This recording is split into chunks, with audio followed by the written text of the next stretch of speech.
예수 그리스도를 주님으로 부르면서 그분을 믿고 따르기 위해 이 자리에 나오신 성도 여러분, 여러분은 주님을 사랑하십니까? 정말로 사랑하십니까? 예수 그리스도를 인격적으로 만나서 첫사랑의 감격과 그 기쁨을 누려본 사람이라면 누구나 주님을 사랑한다라고 고백을 하고 그 주님의 말씀대로 신앙생활도 잘 해보고 싶은 마음이 크실 것입니다. 지금도 살아계신 우리 주님께 잘 보이고 싶은 마음도 클 것이고, 성경에 나오는 위대한 신앙의 인물들처럼 굳건한 믿음으로 놀라운 일들을 성취하는 그런 꿈을 품기도 하겠지요. 하지만 그렇게 마음은 먹는데 현실에서는 그 마음 먹은 대로 되지 않는 경우들이 참 많이 있습니다. 주일에 설교를 듣고 결단의 찬양을 부르면서 이번 주에는 꼭 말씀대로 한번 살아보겠다, 두 손 불끈 쥐고 결단하지만 그렇게 눈물 흘리며 기도를 해놓고는 일상으로 돌아오면 또다시 무너지는 것을 반복하게 되는 것이 우리의 현실이지요. 지난주 말씀대로 성도의 품격을 지키며 살아가야 하는 것도 잘 알겠고, 또 그렇게 살아보자 결단도 했는데 실제로 한 주간의 삶을 돌아보면 성도로서의 품격이 나오지 않을 때가 훨씬 더 많다라는 것을 느낍니다. 그럴 때는 내가 정말 이것밖에 안 되나? 자괴감이 들기도 하고요. 마음에는 원이로되 육신이 약하도다. 연약한 나를 알아주시는 주님의 이 말씀이 얼마나 큰 위로가 되는지 모릅니다. 제 신학대학원 동기가 청년 시절에 겪었던 일인데요. 수련회를 다녀와서 은혜를 받고 마음이 뜨거워진 거예요. 그래서 이 친구가 잔뜩 상기된 얼굴로 집에 돌아와서 어머니께 진지하게 말했습니다. 어머니, 제가 이제 열방을 품고 열방을 우리 주님 품으로 돌아오게 하겠습니다. 그때 어머니가 한 말씀 하셨습니다. 가서 네 방부터 좀 치워라. 마음으로는 열방을 품고 큰 꿈을 꾸지만 현실에서는 자기 방 하나도 스스로 치우지 못하는 모습, 그게 바로 우리 모습 아닙니까? 부인할 수 없는 연약한 우리의 모습이지요. 예수님의 제자들도 모두 우리와 똑같이 연약한 사람들이었습니다. 우리 주님께서 잡히시던 저녁에 제자들의 발을 씻겨주시고 함께 떡과 잔을 먹고 마시면서 최후의 만찬을 가지셨지요. 그 저녁에 그 자리를 한번 여러분 상상해 보십시오.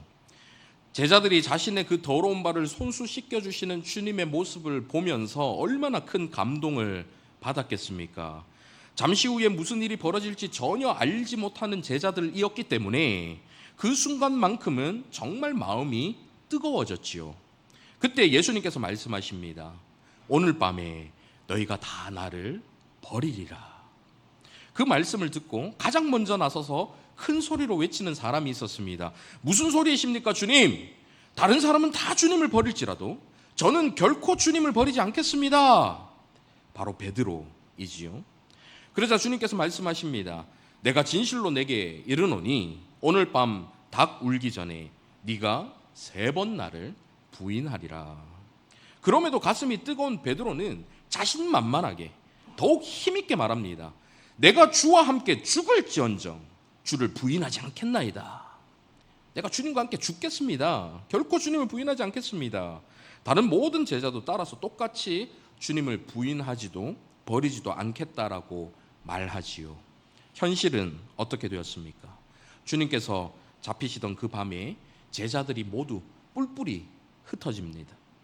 그나마 베드로는 도망가거나 숨지 않고 주님께서 사랑하시던 제자 요한과 함께 주님을 조용히 따라갑니다. 하지만 주님의 말씀 그대로 베드로는 사람들 앞에서, 심지어는 작은 여종 앞에서도 주님을 모른다라고 부인을 하는데, 3번째 부인할 때는 저주하며 맹세하되 나는 너희가 말하는 이 사람을 알지 못하노라, 아주 강하게 부인을 하지요. 그 말을 하고 있을 바로 그때에 정말 놀라운 그 타이밍에 닭이 울고 예수님께서 돌이켜 베드로를 바라보십니다.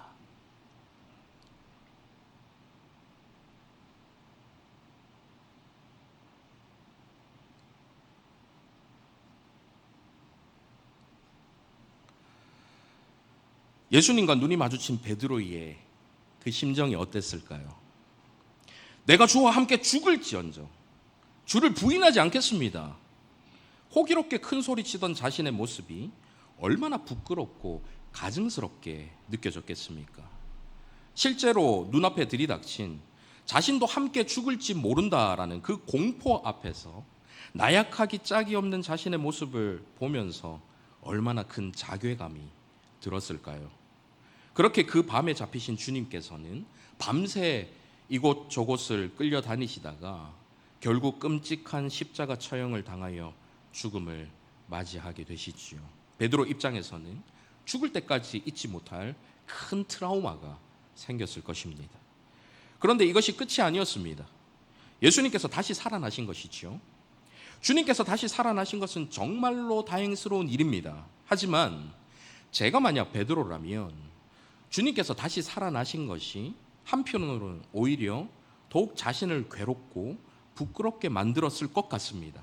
인간적으로 생각했을 때 차라리 그냥 돌아가셨으면, 다시 뵙지 못하는 곳으로 떠나가셨으면 주님을 부인했던 자신의 모습이 감추어졌을 텐데, 자신의 치부를 아무도 몰랐을 텐데 하는 생각을 했을지도 모르겠습니다. 하지만 그 주님이 다시 살아나셨으니, 그 밤에 눈이 마주쳤지만 그 주님을 외면하며 뛰쳐나가는 자신의 모습을 생생하게 기억하시는 그 주님께서 다시 그 앞에 나타나셨으니 베드로의 그 마음이 어땠을까요? 저 같았으면 다시 살아나신 사실 자체는 말할 수 없이 기뻤겠지만 그런 주님 앞에서 자신의 모습이 너무나도 부끄러워서 그 앞에 당당하게 서지는 못했을 것 같아요. 하지만 베드로는 그럼에도 주님이 다시 살아나셔서 자신들 앞에 나타나셨을 때에 놀랍고 또 반가운 감정이 먼저였고 더 컸던 것 같습니다. 부활의 소식을 듣고는 망설임 없이 곧장 주님을 만나기 위해 무덤으로 뛰어갔고요. 갈릴리 바다에서도 주님이시다라는 소리를 듣자마자 배를 육지에 대는 시간마저도 기다릴 수 없어서 물속으로 뛰어드는 것을 보면 그는 분명히 주님을 향한 사랑의 마음이 자신이 가지고 있는 그 부끄러움보다 훨씬 더 컸던 것 같습니다. 이는 그가 주님이 얼마나 자비로우신 분이신지, 얼마나 인자하신 분이신지를 너무 잘 알고 있었고, 또한 그토록 사랑하던 주님을 다시 만날 수 있다라는 이 사실에 대한 기쁨이 자기가 가지고 있는 다른 어떤 감정보다도 크고 먼저였을 것이기 때문입니다. 저와 여러분에게도 이런 모습이 필요합니다. 여기 계신 부모님 여러분, 여러분의 자식이 잘못을 했을 때에 그 잘못한 것 때문에 위축되어서 부모이신 여러분을 피해 다니고 막 미안한 마음이 여러분에게 가까이 나오지도 않는다면 어떠실 것 같습니까? 그것보다는 차라리 속 시원하게 잘못했다라고 해서 한번 혼나고 나서 다시 사랑하는 부모 자식 관계로 빨리 돌아가는 것이 보통 부모님들이 가지고 있는, 부모가 원하는 것 아닐까요? 우리 주님 앞에서도 마찬가지입니다. 저와 여러분이 주님 앞에서 나약하고 연약한 모습을 보였다 할지라도, 심지어는 현실적인 두려움 때문에 주님을 부인하는 모습까지 보였다 할지라도 죄책감 때문에 주님을 멀리하거나 피하는 것이 아니라 오히려 더욱 적극적으로 주님 앞에 가까이 나와서 주님께 자비와 용서를 구하는 것이 우리 주님께서도 원하시는 모습일 것입니다. 이러한 사실은 오늘 본문에서 자신을 부인했던 베드로를 친히 찾아오셔서 그를 회복시키시는 주님의 모습을 볼 때에 더욱 확신할 수 있는 것이지요. 부활하신 주님께서 제자들에게 2번에 걸쳐서 나타나셨습니다. 그리고 첫 번째 자리에 없었던 도마를 포함해서 모든 제자들에게 자신이 다시 살아나셨다라는 것을 보여주시고는 홀연히 사라지셨지요. 제자들은 예수님께서 갈릴리로 가시리라 하신 그 말씀을 기억하고 갈릴리로 갑니다. 그리고 거기서 3번째 주님을 만나게 되지요. 요한복음은 사실 20장에서 끝이 나도 크게 이상하지 않는 책입니다. 오히려 그것이 더 자연스러울 수 있습니다. 하지만 21장이 마치 특별 부록처럼 추가가 되어 있는데요. 그렇다면 여기에 분명하고도 특별한 의도가 있지 않겠습니까? 21장의 내용 중 핵심을 이루는 것은 예수님께서 제자들을 만나 주셨다라는 것과 그 중에서도 베드로와 나누신 오늘 본문의 대화일 것입니다.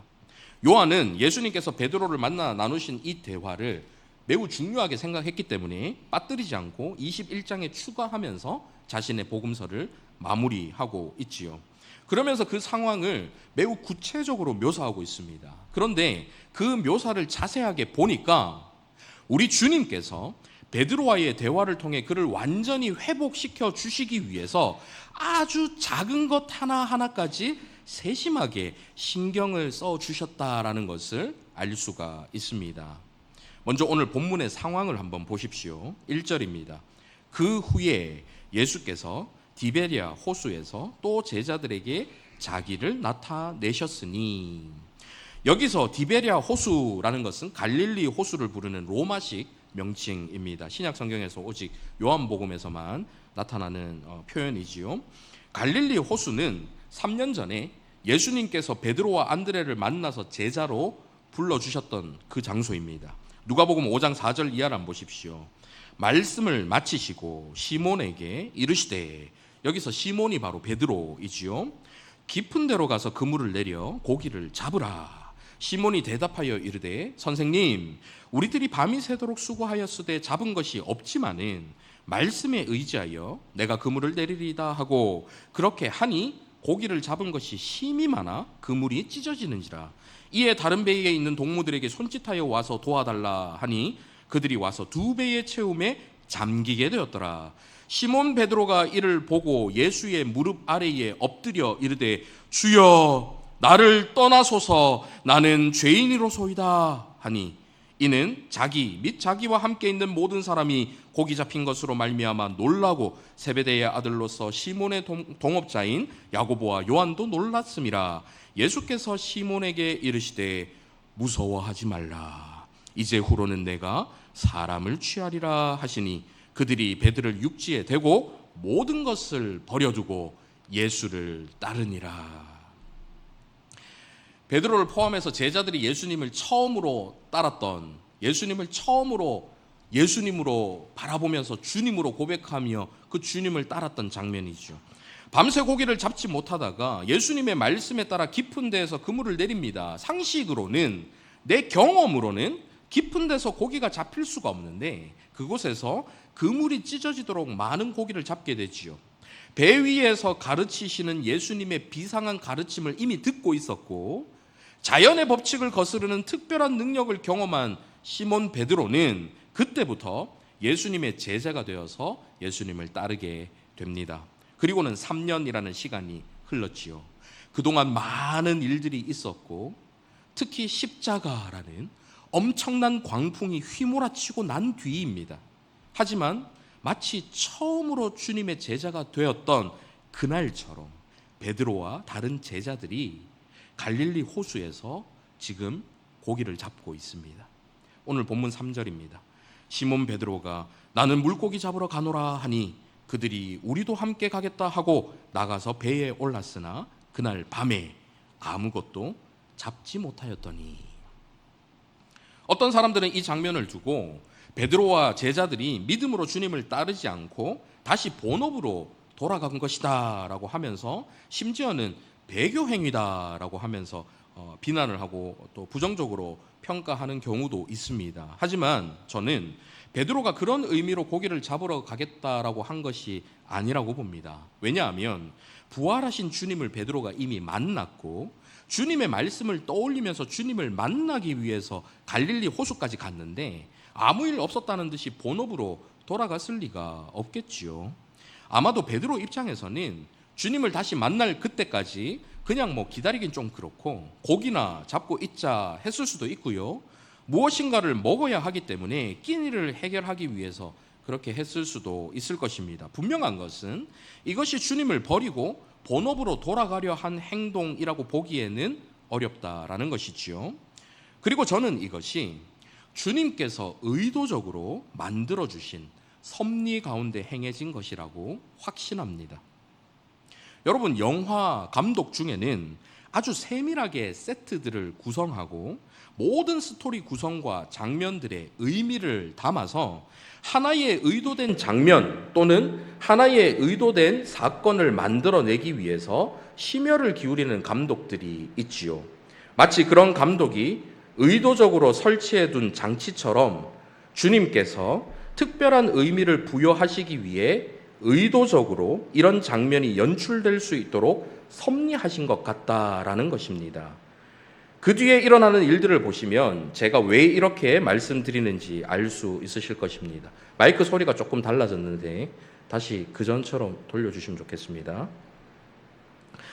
마치 처음 제자로 불렸던 그날처럼 베드로는 밤새 고기를 잡으려 애를 썼지만 아무것도 잡지 못했습니다. 그리고 본문 4절 이하를 한번 보십시오. 날이 새어갈 때에 예수께서 바닷가에 서셨으나 제자들이 예수이신 줄 알지 못하는지라. 제자들이 예수이신 줄 알지 못한 것은 아마도 어두워서 멀리 바닷가가 잘 보이지 않았기 때문일 것입니다. 5절 예수께서 이르시되 얘들아 너희에게 고기가 있느냐 대답하되 없나이다. 이르시되 그물을 배 오른편에 던지라 그리하면 잡으리라 하시니 이에 던졌더니 물고기가 많아 그물을 들 수 없더라.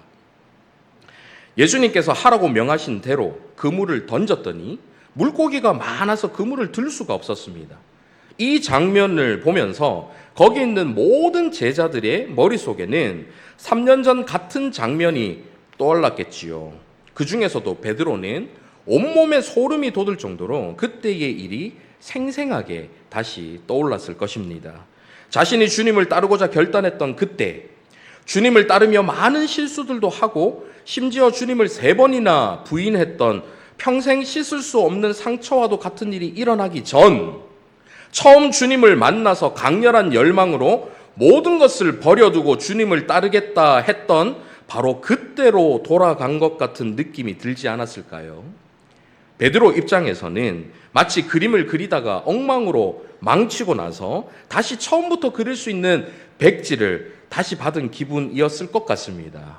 그리고는 7절 예수께서 사랑하시는 그 제자가 베드로에게 이르되 주님이시라 하니 시몬 베드로가 벗고 있다가 주님이라 하는 말을 듣고 겉옷을 두른 후에 바다로 뛰어내리더라. 주님이심을 확신한 베드로는 더 이상 기다릴 여유가 없었습니다. 조금이라도 빨리 주님을 만나기 위해서 곧바로 바다로 뛰어내리지요.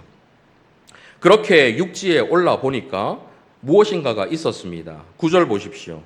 육지에 올라 보니 숯불이 있는데 그 위에 생선이 놓였고 떡도 있더라. 예수님께서 이미 생선과 떡을 준비하셔서 아침상을 준비하고 계셨습니다. 그런데 거기에 숯불이 있었다라고 표현이 나오지요. 요한복음에서 이 숯불이라는 뜻의 안스라키안이라는 이 단어는 딱 2번 등장합니다. 지금 이 구절에서 2번째 등장이고요. 첫 번째는 바로 요한복음 18장 18절에서 나오지요. 요한복음 18장 17절부터 한번 보십시오. 문 지키는 여종이 베드로에게 말하되 너도 이 사람의 제자 중 하나가 아니냐 하니 그가 말하되 나는 아니라 하고 그때가 추운 고로 종과 아랫 사람들이 불을 피우고 서서 쬐니 베드로도 함께 서서 쬐더라. 여기서 불을 피우고 할 때의 이 불이라는 단어가 바로 오늘 본문에서 숯불 의미하는 바로 그 단어입니다. 어떤 상황에서 나온 단어입니까? 바로 베드로가 주님을 부인할 때 나왔던 단어이죠. 지금 요한은 예수님께서 생선과 떡을 굽기 위해 피우신 이 숯불이라는 것이 베드로가 부인했던 그 밤에 피웠던 그 숯불을 떠올리게 만든다라는 사실을 의도적으로 드러내고 있는 것입니다. 주님께서는 베드로와 대화를 나누시기 전부터 이렇게 세밀하게 준비하고 계셨습니다. 배 위에서는 베드로가 처음 제자가 될 때를 떠올리게 하시면서 첫 마음, 첫 사랑, 그때를 회상할 수 있도록 하셨고 숯불을 통해서 베드로 자신의 힘으로는 그 사랑을 유지할 수 없다라는 사실을 알려주시는 거예요. 주님을 부인했던 자신의 연약함을 다시 한번 떠올릴 수 있도록 하시면서 자신의 힘으로 주님을 향한 그 사랑을 유지해 나갈 수 없다라는 것을 알려주고 계신 것입니다. 그렇게 말하자면 모든 세트장을 다 꾸며놓고 나서 15절부터의 대화가 시작됐지요. 그들이 조반 먹은 후에 예수께서 시몬 베드로에게 이르시되 요한의 아들 시몬아. 예수님은 반석이라는 뜻을 가진 이름 베드로라고 부르지 않으십니다. 베드로의 본명, 주님을 만나기 전 베드로가 가졌던 그 이름, 그리고 주님께서 처음으로 베드로를 부르실 때 사용하셨던 그대로 요한의 아들 시몬아라고 부르고 계시지요. 그리고는 네가 이 사람들보다 나를 더 사랑하느냐 물으십니다. 여기서 이 사람들보다라는 말은 이 사람들을 사랑하는 것보다 나를 더 사랑하느냐라고 해석할 수도 있고요. 중성복수 형태로 봤을 때에 여기 있는 지금 그물과 이 물고기들 이런 것들보다 나를 더 사랑하느냐라고 해석할 수도 있습니다. 하지만 정황상 이 사람들이 나를 사랑하는 것보다 더 나를 사랑하느냐, 다시 말하면 너의 사랑이 가장 크냐, 이 사람들의 사랑보다 너의 사랑이 더 크냐 하는 뜻으로 보는 것이 가장 합당할 것입니다. 우리 주님께서 베드로에게 왜 이렇게 물으셨을까요? 베드로가 그 전에 호언장담했기 때문일 수도 있습니다. 앞서도 말씀드렸지만 주님께서 잡히시던 날 저녁에 모든 제자들이 다 나를 떠날 것이다 말씀하셨을 때 베드로가 뭐라고 했습니까? 다른 제자들 다 떠나도 저는 주님을 떠나지 않겠습니다. 큰 소리 쳤지요. 주님을 향한 자신의 사랑이 그 누구보다도 가장 크다라는 것을 자신 있게 드러냈습니다. 여전히 너 그렇게 나를 사랑하냐라고 물으시는 것일 수도 있는 것이죠. 하지만 이를 잘못 들으면 너 나 그렇게 사랑한다며? 네가 누구보다 가장 나를 사랑하는 사람이라며? 그래놓고 어떻게 했어? 나 모른다고 부인했지? 진짜 날 그렇게 사랑하는 거 맞아? 이렇게 들릴 수도 있는 것 아니겠습니까? 만약에 그렇게 들린다면 정말 가슴을 후벼 파는 아픈 질문일 수 있는 것이죠. 그런데 저는 우리 주님께서 그런 의도로 물으신 것이 아니라고 확신합니다. 그것은 그 뒤에 대화를 보면 알 수가 있지요. 주님의 질문에 베드로가 답을 합니다. 주님 그러하나이다. 내가 주님을 사랑하는 줄 주님께서 아시나이다. 그러자 주님께서 말씀하십니다. 내 어린 양을 먹이라. 베드로를 향한 이 질문의 의도가 만약 책망이었다면 내 어린 양을 먹이라라는 말씀을 하시지 않으셨을 것입니다. 하지만 주님은 베드로를 향해서 새로운 사명을 부여해 주고 계십니다. 적어도 책망의 의도를 담아 사랑을 확인하신 것은 아니다라는 것이지요. 주님께서는 동일한 질문을 다시 그리고 또 다시 3번에 걸쳐서 던지십니다. 16절과 17절 같이 한번 읽어보실까요? 시작. 또 2번째 이르시되 요한의 아들 시몬아 네가 나를 사랑하느냐 하시니 이르되 주님 그러하나이다. 내가 주님을 사랑하는 줄 주님께서 아시나이다. 이르시되 내 양을 치라 하시고 3번째 이르시되 요한의 아들 시몬아 내가 나를 사랑하느냐 하시니 주께서 3번째 내가 나를 사랑하느냐 하시므로 베드로가 근심하여 이르되 주님 모든 것을 아시오매 내가 주님을 사랑하는 줄 주님께서 아시나이다. 예수께서 이르시되 내 양을 먹이라. 주님께서 왜 3번에 걸쳐서 베드로에게 질문을 하실까요? 베드로가 주님을 3번 부인했기 때문에 그 부인한 입술로 3번 사랑을 고백하며 그를 회복시켜 주시기 위함 아니겠습니까? 여기에서도 분명 우리 주님의 세심한 배려가 담겨 있다라고 볼 수 있겠지요. 그렇다면 앞서 풀지 못했던 숙제, 주님은 왜 베드로에게 3번이나 네가 나를 사랑하느냐라고 물어보셨을까요? 베드로의 실패를 회복시키시고 새로운 사명을 감당할 수 있는 기회를 다시 주시기 위해서 그렇게 하셨을까요? 만약에 그렇다면 새로운 기회를 얻었다라는 것 자체는 아주 고무적인 일이지만 저 같으면 굉장히 불안했을 것 같습니다. 왜냐하면 한번 넘어진 기억이 있기 때문입니다.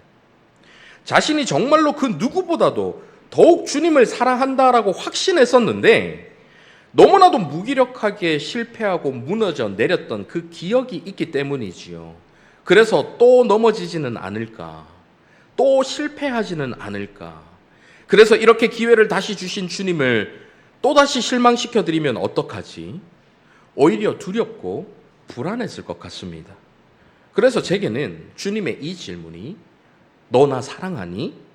그러면 그 사랑으로 새로운 사명을 잘 감당해봐. 너의 그 사랑을 사명을 감당하는 것으로 한번 증명해봐. 이런 식으로 들리지 않습니다. 흔히 우리 여자분들 사랑하는 자기한테 이런 질문을 하시지요. 자기야 나 사랑해? 얼마나 사랑해? 뭐 이런 질문을 하시는데요. 왜 이런 질문을 하십니까? 저 백을 선물로 사줌으로써 자기의 사랑을 증명해봐. 뭐 이런 의도가 담겨 있는 건 아니지 않습니까?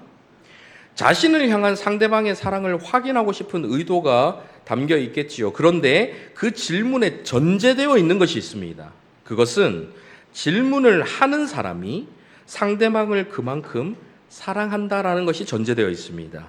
나는 이 사람을 이만큼 사랑하는데 이 사람도 나를 그렇게 사랑할까? 그래서 궁금한 거예요. 이 사람도 나를 사랑하는지, 내가 사랑하는 만큼 이 사람도 나를 그만큼 사랑하는지.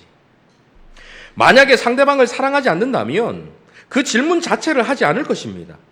내가 상대방에게 관심이 없는데 상대방이 자신을 사랑하든 말든 뭐가 궁금하겠습니까? 더군다나 본인은 별로 사랑하지 않는데 상대방이 덥석 사랑한다라고 답하면 그것도 얼마나 부담스럽습니까? 그러니 자신이 사랑하지 않는 사람에게는 이런 질문이 꺼려지게 되겠지요. 그래서 이런 질문을 한다라는 것은 지금 질문하는 사람이 상대방의 사랑을 확인하고 싶은 마음도 있지만 그 전에 상대방이 자신을 사랑해 주기를 바라고 그 사랑을 확인하고 싶을 만큼 자신이 먼저 그를 그만큼 사랑한다라는 것을 나타내고 있다라는 뜻입니다. 그래서 저는 베드로를 향한 주님의 이 질문이 나를 제대로 더 사랑해라, 사명을 감당함으로 그 사랑을 증명해내라, 이렇게 사랑을 요구하는 질문으로 들리지 않습니다. 오히려 내가 너를 얼마나 사랑하는지 너 알겠니? 너의 사랑을 확인받고 싶을 만큼 내가 너를 사랑하고 있다라는 것을 너 알겠니? 하는 말로 들린다라는 것이죠. 네가 나를 이 모든 사람보다 더 많이 사랑한다면 내 양을 먹이라라는 주님의 말씀은 그래서 내가 너를 이만큼 사랑하고 있으니 그것을 네가 확신한다면 내 양을 먹이라라는 뜻을 담고 있다라는 말씀입니다.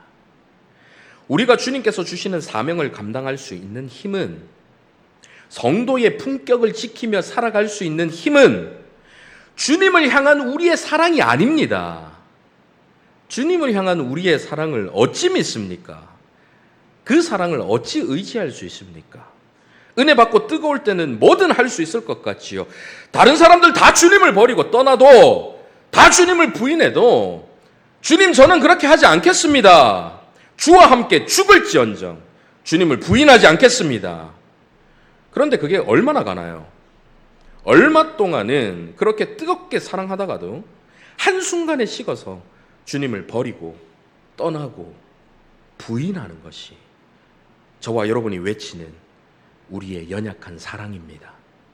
그렇기 때문에 주님의 양을 치고 주님의 양을 먹일 수 있는 그 사명을 감당할 수 있는 힘은 주님을 향한 우리의 사랑에서 나오는 것이 아닙니다. 우리를 향하신 주님의 사랑, 아무 자격도 능력도 안 되는 우리를 먼저 사랑해 주셔서 십자가 위에서 우리를 위해 모든 것을 쏟아 부으신 바로 그 주님의 사랑에서 나오는 것이지요. 우리의 사랑으로 교회에서 봉사를 하고 헌신을 하고 찬양대 찬양을 서고 우리가 주님을 사랑할 때는 잘 감당할 수 있지만 주님을 향한 사랑이 식을 때는 감당할 수가 없죠. 우리의 사랑이 근거가 되면 그렇게 연약해질 수밖에 없습니다. 그래서 우리가 주님을 사랑하고 주님의 일을 감당하고 성도의 품격을 지켜나가며 주님을 위해서 살아갈 수 있는 힘은 우리를 향하신 주님의 사랑입니다. 따라서 우리가 주님을 사랑한다라고 고백하는 것도 내 안에 있는 주님을 향한 사랑을 자신하고 자랑하는 고백이 아니라 늘 실패하고 넘어지는 연약함에도 불구하고 조금만 어려움이 있으면 주님을 부인하고 떠나가는 부끄러운 죄인임에도 불구하고 주님께서 그런 우리를 사랑하신다라는 사실을 알기 때문에 그 사랑을 의지하여 주님을 사랑한다라고 고백할 수 있는 것입니다.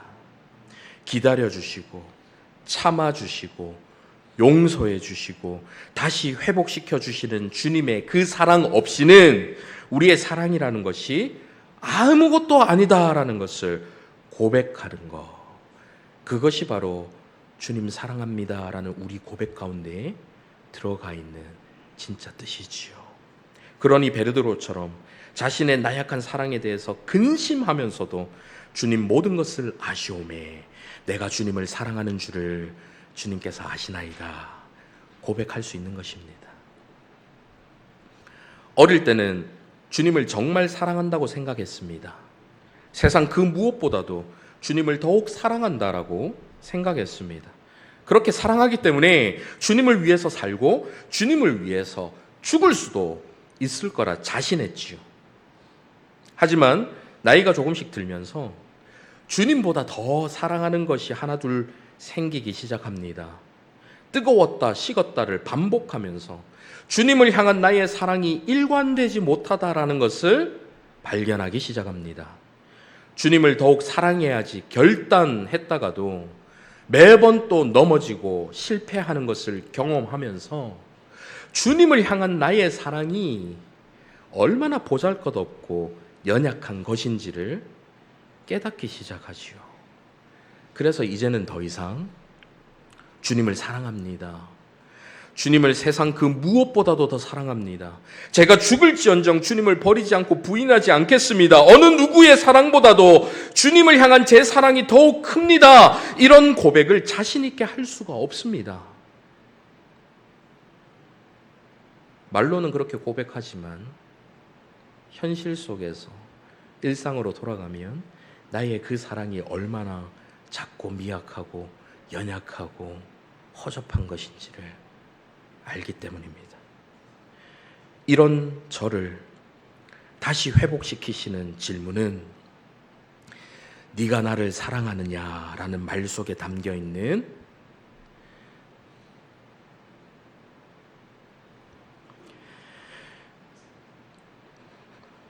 내가 너를 얼마나 사랑하는지 네가 알고 있니?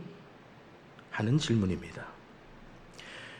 그렇게 넘어지고 쓰러지는 것을 반복하는 연약한 자이지만 그래도 오늘 이 자리에서 제가 주님을 사랑하는 줄 주님께서 아시나이다 고백할 수 있는 것은 3번이 아니라 수백 수천 번 주님을 부인했던 저를 끝까지 버리지 않으시고 찾아오시고 다시 찾아오시고 또 찾아오셔서 네가 나를 사랑하느냐? 네가 나를 사랑하느냐? 물으시는 주님의 그 사랑 때문이죠. 사랑하는 성도 여러분, 오늘 주님이 저와 여러분을 찾아오셔서 네가 이 사람들보다 더 사랑하느냐? 이 사람들보다 나를 더 사랑하느냐라는 질문으로 저와 여러분에게 말씀하십니다. 내가 너를 이만큼 사랑한다. 저와 여러분 안에 있는 주님을 향한 허접한 그 사랑을 의지하지 말고 저와 여러분을 이토록 사랑하시는 주님의 사랑을 의지해서 여러분 다시 일어나시길 바랍니다. 다시 회복하시길 바랍니다. 비록 주님을 부인했다 하더라도, 비록 주님으로부터 멀리 떠나 살았다 하더라도 저와 여러분을 향하신 변함없는 그 사랑을 의지해서 다시 살아나시기를 바랍니다. 그리하여 나의 사랑을 품고 내 양을 먹이라. 네가 가지고 있는 그 사랑이 아니라 너를 향한 나의 이 완전한 사랑을 품고 내 양을 치라. 주님께서 주시는 그 사명을 잘 감당해 나가는 저와 여러분 다 되시기를 간절히 바랍니다. 아멘. 말씀을 생각하면서 하나님 앞에 우리의 마음을 담아 이 찬양으로 고백하기를 원하는데요. 사랑합니다 나의 예수님 고백하시겠습니다.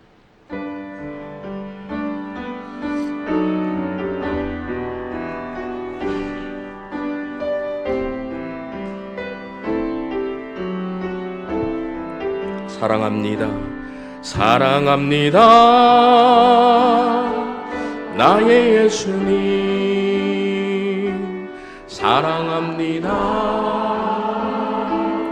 아주 많이요 사랑합니다 나의 예수님 사랑합니다. 우리 주님께서 물으십니다. 네가 나를 사랑하느냐? 뭐라고 대답하시겠습니까? 사랑합니다 나의 예수님 사랑합니다 나의 예수님 사랑합니다 아주 많이요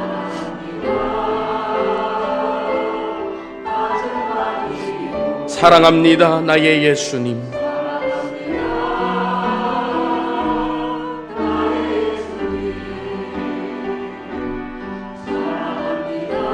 오늘 여러분을 찾아오셔서 질문하시는 주님 앞에 다시 한번 고백합니다. 사랑합니다 나의 예수님 사랑합니다 아주 많이요 주님 그러합니다. 제가 주님을 사랑하는 줄 주님 다 아시지요. 사랑합니다 그것뿐이에요.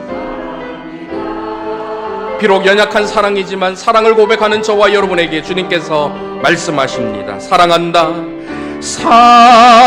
사랑한다 아들아 내가 너를 잘 아노라 내가 너를 잘 아노라 사랑한다 아들아 사랑한다 아들아 내게 축복 더하노라 내게 축복 더 사랑한다 내 딸아 사랑한다 내 딸 너의 연약한 그 마음 내가 너를 잘 아노라 나를 부인할 때도 있지만 그럼에도 불구하고 사랑한다 내 딸아 내게 축복 우리 주님의 음성을 들으십시오. 사랑한다 아들아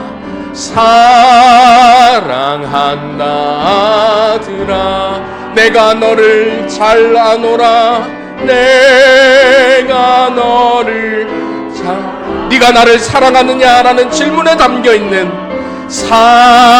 사랑한다 아들아 내게 축복 더하노라 마지막으로 한 번 더 고백합니다. 사랑한다 내 딸아 사랑한다 내 딸아 내가 너를 잘 아노라 내가 너를 잘 아노라 사랑한다 내 딸아 내게 축복 더하노라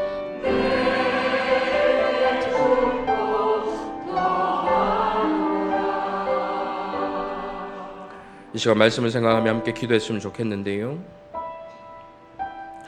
우리는 주님을 사랑한다라고 고백을 합니다.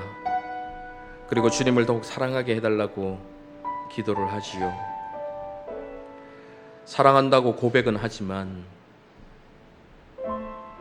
일상으로 돌아가면 또다시 주님을 모른다 이야기하는 자처럼 나는 저 사람을 모릅니다 부인하는 자처럼 우리의 삶 속에서 주님을 향한 사랑이 진실되지 못하다는 것을 보일 때가 참 많이 있습니다. 그렇게 저와 여러분의 사랑은 연약합니다. 부족합니다. 한계가 있는 사랑이지요. 그렇기 때문에 주님을 사랑한다고 고백하기 이전에, 주님을 더욱 사랑하게 해달라고 기도하기 이전에, 오늘은 먼저 주님께서 우리를 얼마나 사랑하시는지를 깨달을 수 있도록 기도했으면 좋겠습니다. 우리의 연약한 사랑이 아니라 우리를 향하신 주님의 완전하신 그 사랑을 깨닫게 하여 주시옵소서. 그리하여 주님의 사랑을 힘입어 맡기신 사명을 잘 감당할 수 있는 우리 모두가 될 수 있도록 인도하여 주시옵소서. 말씀을 생각하며 함께 기도하도록 하겠습니다. 살아계신 아버지 하나님, 주님을 사랑한다고 고백하지만 우리의 사랑이 얼마나 연약한 것인지, 우리의 사랑이 얼마나 나약하고 부족하고 포도한 것인지를 내 삶 속에서 깨닫습니다. 주님을 향한 우리의 사랑이 얼마나 부족한 것인지를 삶 속에서 깨닫습니다. 그렇기 때문에 주님 앞에 간절히 구합니다. 나의 사랑이 커지기 이전에 나를 향하신 주님의 그 사랑, 나를 향하신 그 완전하신 사랑, 주님을 멀리하고 떠나 살고 부인할지라도 찾아오시고 찾아오셔서 변함없이 내게 물으시는 네가 나를 사랑하느냐, 그 질문 속에 담겨있는 내가 이만큼 너를 사랑해, 내가 너희만큼 너를 사랑한다 말씀하시는 주님의 그 음성을 들을 수 있도록 인도하여 주시옵소서. 사랑하는 아버지 하나님, 주님은 늘 우리를 먼저 찾아와 주셔서 우리를 얼마나 사랑하시는지 보여주시는데, 그 사랑을 깨닫지 못한 저희를 긍휼히 여겨 주시옵소서. 늘 주님을 떠나고 멀리하고 부인하는 저희의 연약함을 불쌍히 여겨 주시옵소서. 그럼에도 불구하고 변함없이 찾아오시고 또다시 찾아오셔서 네가 나를 사랑하느냐, 네가 나를 사랑하느냐 그렇게 물으시며, 그 질문 속에 내가 너를 이만큼 사랑해, 너의 사랑을 확인하고 싶을 만큼, 네가 나를 사랑하는지 알고 싶은 만큼, 그 고백을 듣고 싶은 만큼 내가 너를 사랑한단다 말씀해 주시는 그 주님의 음성을 들을 수 있는 저희 모두가 되게 하여 주시옵소서. 그리하여 주님을 향한 우리의 사랑이 아니라 우리를 향하신 주님의 사랑을 힘입어 주님께서 맡기신 그 사명을 잘 감당할 수 있는 저희 모두가 될 수 있도록 인도하여 주시옵소서. 살아계신 예수 그리스도의 이름으로 기도하옵나이다. 아멘.